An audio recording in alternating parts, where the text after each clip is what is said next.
റിസോർട്ടുകളൊക്കെ വരുന്നു. പക്ഷെ വനത്തിനകത്തൊന്നും ആ നിലയിലേക്ക് വന്നതായിട്ടില്ല.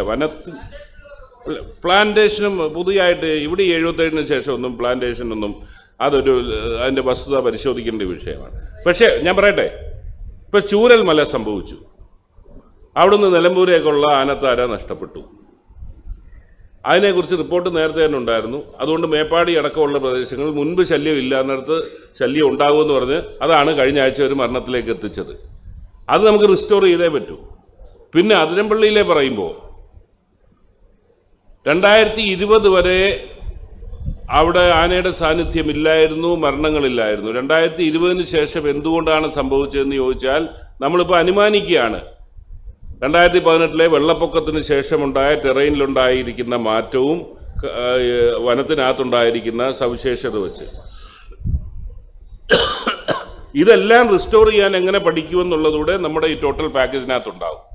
മിനിസ്റ്റർ ഒറ്റ ചോദ്യം കൂടി ചോദിച്ചോട്ടെ. നേരത്തെ മുന്നാറിന്റെ കാര്യം പറഞ്ഞപ്പോഴേ അതിൽ ഒരു പ്രധാന കാര്യം എന്ന് പറഞ്ഞാൽ AK ആന്റണി ഗവൺമെന്റിന്റെ കാലത്തുണ്ടായിരുന്ന ആദിവാസി റീസെറ്റിൽമെന്റിന്റെ ഭാഗമായിട്ടാണ് പല ഭാഗത്തു നിന്നുള്ള ആദിവാസി കുടുംബങ്ങളെ കൊണ്ടുപോയിട്ട് ആനത്താരകളിൽ താമസിച്ചിട്ട് അത് ബ്ലോക്ക് ചെയ്തത്. ഒരു സൈഡിൽ ആനിറങ്കൽ ഡാമാണ്, ഇപ്പുറത്തെ ഈ ട്രൈബൽ സെറ്റിൽമെന്റ്സ് ആണ്. അതിൻ്റെ ഇടയിലാണ് വലിയ തോതിൽ വലിയ റിസോർട്ട് മാഫിയകൾ കൈയേറിയിട്ടുള്ള തൊട്ടുപിറകിലുള്ള സ്ഥലങ്ങൾ. അത് എങ്ങനെ നമ്മൾ റിക്കവർ ചെയ്യുന്ന പറയണം? ആനത്താര ഇപ്പൊ പറഞ്ഞല്ലോ, ഒരു ആനത്താര നിലമ്പൂർ ആനത്താര നമുക്ക് റിക്കവർ ചെയ്യാൻ പറ്റുമെന്ന് പറയുന്നു. ഞാൻ പറഞ്ഞതേ, ഞാൻ ചില ഉദാഹരണങ്ങൾ, ഞാൻ 18 ദിവസം ആയതേ ഉള്ളൂ, ഇന്ന് 18-ാം ദിവസമാണ്. അന്നേരം എൻ്റെ ഈ 18 ദിവസം കൊണ്ട് കിട്ടിയ അറിവ് വെച്ചുകൊണ്ടുള്ള കാര്യങ്ങൾ ഒരു 100-ഡേ പ്രോഗ്രാമാണ് ഞാൻ പറഞ്ഞത്. ഇതിനകം തന്നെ ആർലം ഫാം, അത് എനിക്ക് അവിടുന്ന് കിട്ടിയത് ഏത് സമയത്തും അവിടെ ഒരു പ്രശ്നം ഉണ്ടാകും. അതിനും കാരണം ഇതാണ്. ഇതിൻ്റെ ഒരു പക്ഷേ ആപത്ത് കാണാതെ ഏതൊരു കാലഘട്ടത്തിൽ ഫാമിൻ്റെയും വനത്തിൻ്റെ ഇടയ്ക്കാണ് ആർലത്തിലെ റീസെറ്റിൽമെൻറ്റ്. പ്രത്യേകിച്ച് ഈ ഫാമിലെ കൃഷിയുടെ അതിന് ആനയ്ക്ക് ഏറ്റവും ഇഷ്ടമുള്ള കൃഷി കിടക്കുമ്പോൾ ആന എവിടെ വരും? ഇതെല്ലാം അഡ്രസ്സ് ചെയ്യാൻ നോക്കുകയാണ്. അന്നേരം ഏതെങ്കിലുമൊക്കെ കാലഘട്ടത്തിൽ ഒരു വ്യക്തിയുടെ പേര് പറഞ്ഞല്ലല്ലോ, ഇതെല്ലാം കണ്ടിന്യൂസ് പ്രോസസ്സായി നടന്നതിൻ്റെ പ്രശ്നങ്ങളാണ്. പിന്നെ ഇന്നലെ തന്നെ ഫോറസ്റ്റ് വിജിലൻസിന് ഒരു നിർദ്ദേശം കൊടുത്തു. എനിക്കൊരു വിവരം കിട്ടി, ഈ റിസോർട്ടുകളുടെ പരിസരത്തും അല്ലെങ്കിൽ ടൂറിസവുമായി ബന്ധപ്പെട്ട് രാത്രി ഈ മൃഗങ്ങളെ കാണാൻ വേണ്ടി ഉപ്പ് വെച്ച് കൊടുക്കുന്നു. എന്നെ ഉപ്പ് ഇഷ്ടപ്പെടുന്ന മൃഗങ്ങൾ അങ്ങോട്ട് വരുന്നുണ്ട്. വിജിലൻസ് അന്വേഷിക്കാൻ ഞാൻ പറഞ്ഞിട്ടുണ്ട്. മിനിസ്റ്റർ, നേരത്തെ ചേകാടി പരിസരത്തൊക്കെ ഞങ്ങൾ മുമ്പ് സ്റ്റോർ ചെയ്യാൻ പോയപ്പോൾ കിട്ടിയിരുന്ന ഒരു ഇൻഫർമേഷൻ ആയിരുന്നു അത്. ഉപ്പ് മാത്രമല്ല, അവിടെ നടത്തുന്ന കൃഷി പോലും ഇത്തരത്തിലായിരുന്നു. പക്ഷെ മിനിസ്റ്റർ നേരത്തെ സൂചിപ്പിച്ചതിൽ എനിക്ക് ഒന്നുകൂടി കൂട്ടിച്ചേർക്കണമെന്നുണ്ട്. അതായത് ഈ വനത്തിന്റെ വിസ്തൃതി കൂടി കഴിഞ്ഞ 10 വർഷമായിട്ട് നമ്മൾ കേട്ടുകൊണ്ടിരിക്കുന്നത് വനം വല്ലാതെ കൂടുന്നു എന്ന്. ഇതിന്റെ ക്വാളിറ്റി ആരും ഐഡന്റിഫൈ ചെയ്യുന്നില്ല. ഈ സെന്ന വെട്ടിത്തെളിച്ചാലും ഈ ക്വാളിറ്റി ഉള്ള വനം വരാതെ ഏതെങ്കിലും തരത്തിലെ ആക്രമണങ്ങൾ കുറയ്ക്കാൻ പറ്റുമോ? തീർച്ചയായിട്ടും. അതാണല്ലോ ഇൻവേസീവ് സ്പീഷീസിനെ ഒഴിവാക്കുന്നതിന് പലതരത്തിലുള്ള പ്രോഗ്രാംസാണ്. ഇപ്പം സെന്നയുടെ കാര്യത്തിൽ തന്നെ അത് വലിയ വലിയ പ്രശ്നമാണ്. ഒരെണ്ണം കുഴിച്ചെടുത്ത് വേരോടെ പിഴുതെടുത്താൽ മാത്രമേ അത് അവസാനിക്കുന്നുള്ളൂ. ഇതൊക്കെ വനത്തിനകത്താണ് ചെയ്യേണ്ടതെന്ന് പറയുന്നത്. ഒരു മരം പിഴുതണമെങ്കിൽ എത്ര ദിവസം എടുക്കും എന്നൊക്കെ ഉള്ളതുണ്ട്. എന്നാൽ ഞങ്ങൾ അതുമായി ബന്ധപ്പെട്ട് ചില ഇതിനകം തന്നെ ഡിസ്കഷൻസ് നടത്തി. ഇത് കാർബൺ ക്രെഡിറ്റ്സുമായിട്ട് ബന്ധപ്പെടുത്തിയുള്ള നിലയിലേക്ക് പോലും റീപ്ലാന്റിങ്ങും ബാക്കി കാര്യങ്ങൾ കൊണ്ടുപോകാനൊക്കും. അതിൻ്റെ ഭാഗമായി ചില പ്രോഡക്ട്സ് ഉണ്ട്. സെന്നയിൽ നിന്ന് ബയോചാർ എന്ന് പറയുന്ന ഒരു പ്രോഡക്റ്റ് ഉണ്ട്, അത് പൊടിച്ചെടുക്കുന്നത്. അത് ഈ ആദിവാസികൾക്ക് പ്രയോജനപ്പെടുന്ന നിലയിലേക്ക് അവരെ കൂടെ എൻഗേജ് ചെയ്ത്, ഇതെല്ലാം ടൈം കൺസ്യൂമിങ് ആണല്ലോ. അങ്ങനെ ഒരു പ്രോജക്റ്റ് നമ്മൾ ആലോചിച്ച് കഴിഞ്ഞാൽ അന്നേരം അതിൻ്റെ ബയോചാർ പ്രൊഡ്യൂസ് വന്നു കഴിഞ്ഞാൽ കാർബൺ ക്രെഡിറ്റ്സ് പോലും കിട്ടുന്ന ഒരു സാഹചര്യത്തിലേക്ക് നമുക്ക് കൊണ്ടുപോകാം. പക്ഷേ ഇപ്പോൾ ചെയ്തുകൊണ്ടിരിക്കുന്ന മുന്നോട്ട് പോവുക, ഇൻ ഫ്യൂച്ചർ ഈ കാര്യങ്ങൾ അഡ്രസ്സ് ചെയ്യുക, ഇത് മുറിച്ച് മാറ്റുന്ന വെച്ച് പുതിയ നല്ല ഇതൂടെ വെച്ച് കൊടുക്കുക എന്നുള്ളത് തന്നെയാണ് പോളിസി. അതായത് ഇത് 18 ദിവസത്തിൽ ഇതിൽ കൂടുതൽ എൻ്റെ അടുത്ത് ചോദിക്കില്ലേ. അല്ല സാർ പറഞ്ഞ കണക്ക് പ്രകാരം വയനാട്ടിലുള്ള കടുവകളുടെ എണ്ണം കുറഞ്ഞിട്ടുണ്ടെന്നാണോ പറയുന്നത് 5 വർഷത്തിനിടയ്ക്ക്? അത് ഈ ട്രാൻസിൻ്റെ ഇതായതുകൊണ്ടാണ്. 120 ആയിരുന്നു അതിൻ്റെ മുമ്പുള്ള കണക്ക്, പിന്നെ അത് 80 കുറഞ്ഞു. അത് ഇവരെല്ലാം പറഞ്ഞതുപോലെ അത് 3 ഫോറസ്റ്റായിട്ട് ചേർന്ന് കിടക്കുന്നതാണ്. അതുകൊണ്ട് ആ ടോട്ടൽ നമ്പർ എടുത്തത്. പിന്നെ ഒരു പക്ഷേ ശരിയായിരിക്കാം, ടെറിട്ടറിക്ക് വേണ്ടിയുള്ള ഫൈറ്റിൽ കുറേ ചത്തയായിരിക്കാം. ഇതിൻ്റെ ഏറ്റവും ഇത് കടുവകൾ ചാകുന്നത് തമ്മിലുള്ള ഫൈറ്റിലാണ്, ടെറിട്ടറിക്ക് വേണ്ടിയുള്ള ഫൈറ്റിലാണ്. അങ്ങനെ ആയിരിക്കാം. എന്തായാലും 120 80 കുറഞ്ഞു രണ്ടാമത്തെ ഘട്ടത്തിൽ.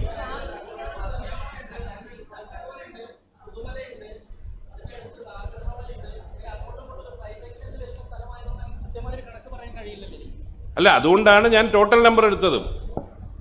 ടോട്ടൽ നമ്പർ നമ്മുടെ കയ്യിലുള്ള ഡേറ്റ വെച്ചെടുത്താണ് ഞാൻ പറഞ്ഞത്. എന്ന് പറഞ്ഞാൽ വയനാടുള്ളതുപോലെ ടൈഗർ അറ്റാക്ക് വേറെ എങ്ങും ഇല്ലല്ലോ. എന്തുകൊണ്ട് പെരിയാറിലില്ല? പെരിയാറാണ് ടൈഗർ റിസർവ്. പെരിയാറും പറമ്പിക്കുളേ ഉള്ളൂ ടൈഗർ റിസർവ്. അവിടെ അല്ല ടൈഗറിന്റെ ശല്യം ഉള്ളത്. ടൈഗറിന്റെ ശല്യം ഉള്ളത് വയനാട്ടിലാണ് ഏറ്റവും കൂടുതലായിട്ടുള്ളത്. അതെന്താണെന്ന് ചോദിച്ചത്. മിനിസ്റ്റർ, ഈ കർഷകരെ വിശ്വാസത്തിലെടുത്ത് മുന്നോട്ട് പോകുന്ന അങ്ങ് പറയുന്നത് ഇതെങ്ങനെ നടക്കാനാണ്? അവർക്ക് ഇപ്പോഴും ഇവരുമായിട്ട് ഭയങ്കരമായ എതിർപ്പും അല്ലെങ്കിൽ തിരിച്ച് ഇവിടുന്നും അങ്ങോട്ട് അങ്ങനെ ഒരു ചെറിയ പ്രശ്നം അവിടെ കിടപ്പുണ്ടല്ലോ. ഇതെങ്ങനെ വിശ്വാസത്തിലെടുത്ത് കൊണ്ടുപോകുന്നത്? ഞങ്ങൾ 102 വന്നതിന് ഒരു വിസ്മയമല്ലയോ? അന്നേരം അത് വിസ്മയങ്ങൾ സംഭവിക്കും, ഒരു തർക്കവുമില്ല.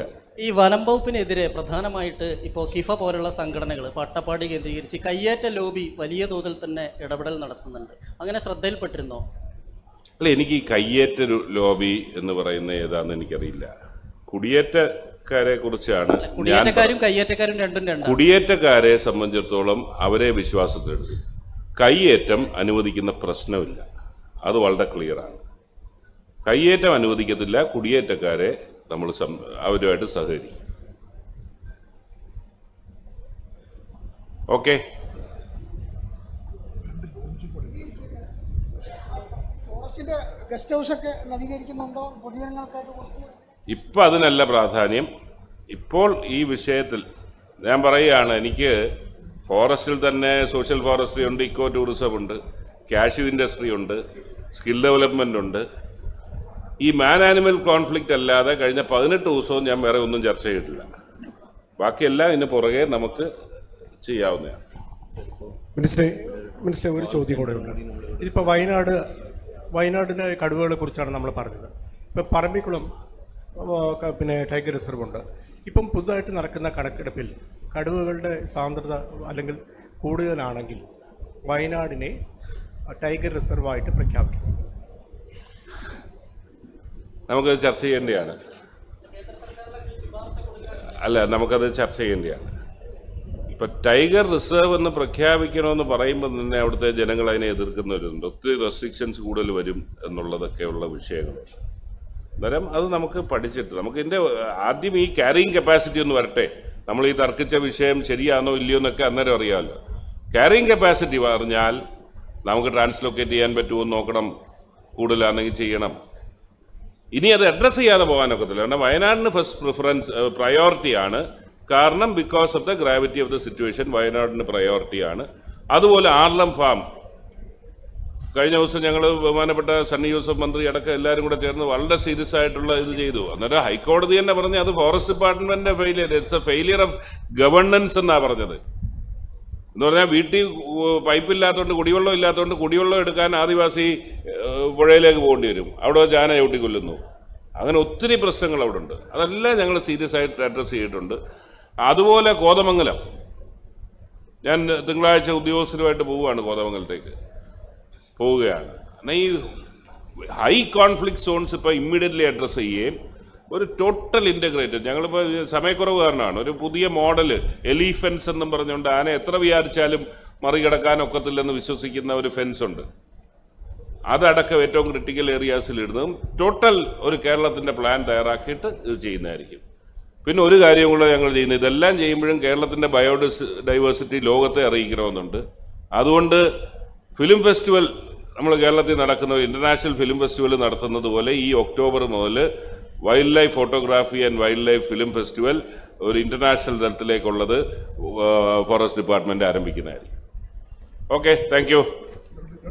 ഇവർക്ക് സോളാർ ഫെൻസിംഗിന്റെ ഉദ്ഘാടനം സംസ്ഥാനത്ത് സോളാർ വൈദ്യുതി വേലികളുടെ നിരന്തരമുള്ള നിരീക്ഷണവും പരിചരണവും ഉറപ്പുവരുത്തുന്നതിനായി സോളാർ വൈദ്യുതി വേലികൾക്കുണ്ടാകുന്ന കേടുപാടുകൾ പരിഹരിച്ച വിവരങ്ങൾ എന്നിവ ദൈനംദിനം പരിശോധിച്ച് ഫീൽഡ് തലത്തിൽ റിപ്പോർട്ട് ചെയ്യുന്ന സംസ്ഥാനം നിരീക്ഷിക്കുന്നുണ്ട് ഓൺലൈൻ പോർട്ടൽ ബഹുമാനപ്പെട്ട വനം വന്യ വകുപ്പ് മന്ത്രി ഉദ്ഘാടനം നിർവഹിക്കുന്നു.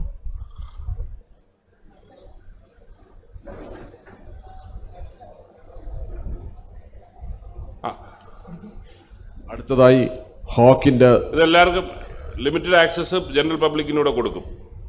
ഇത് എവിടെയൊക്കെ ഇതുണ്ടെന്ന് അവർക്കൂടെ വീഴ്ച റിപ്പോർട്ട് ചെയ്യാനുള്ളത്.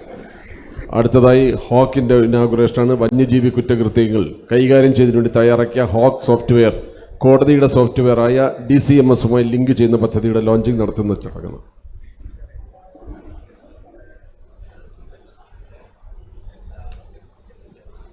ഏറ്റവും പ്രധാന ഹോട്ട്ലൈൻ.